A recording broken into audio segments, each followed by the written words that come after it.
Um, we're going to try turning this segmented bowl. This is a 11.5-inch segmented bowl consisting of maple, purple heart, maple, purple heart, Brazilian cherry or Yatoba, and yellow heart. Yeah.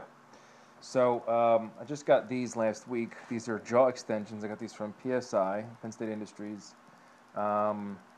This is the original jaw, of course, the 8-inch bowl capacity jumbo jaw. And but since we're doing a 11.5-inch, actually this measures 11.5 inches, the top ring, it'll turn down to about an 11-inch when we're done. I needed something larger, so these come from Penn State Industries. I think they were 39 bucks.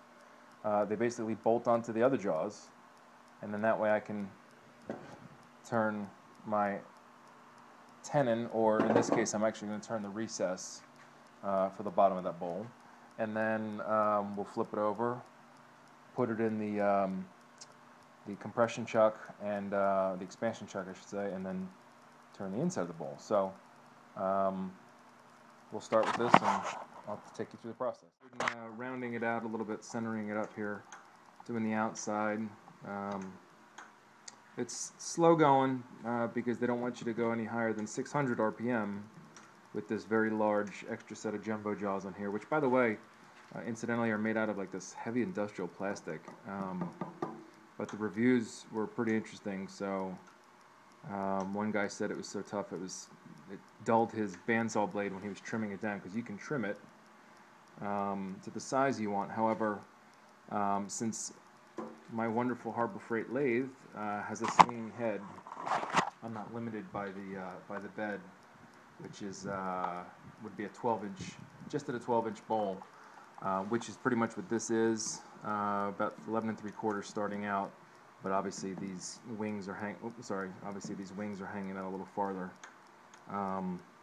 so that would have interfered with the bowl. But I really don't want to cut it, because in the event that I want to make a larger platter, I'll swing it out over the side here and work off the side.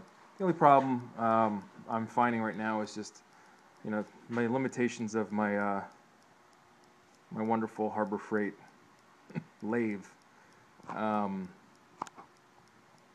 with this much weight hanging over the edge. It's it's not the greatest lathe in the world, but it was a Craigslist special, and that's how I got started in this whole wonderful lifestyle of woodworking. So anyway, I want to keep going on this a little bit, and I'll come back in a minute and let you guys see what's going on here. Some guys like to use a tenon, some guys like to turn the recess.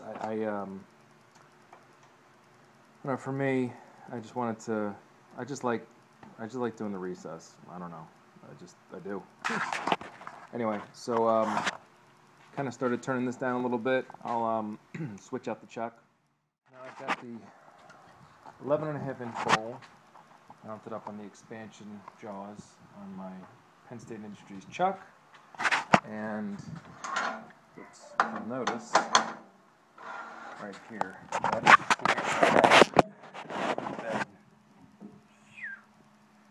barely an eighth, if that. So pretty awesome. But anyway, so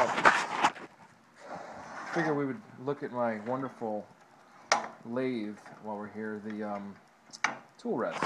Sorry for the terrible footage.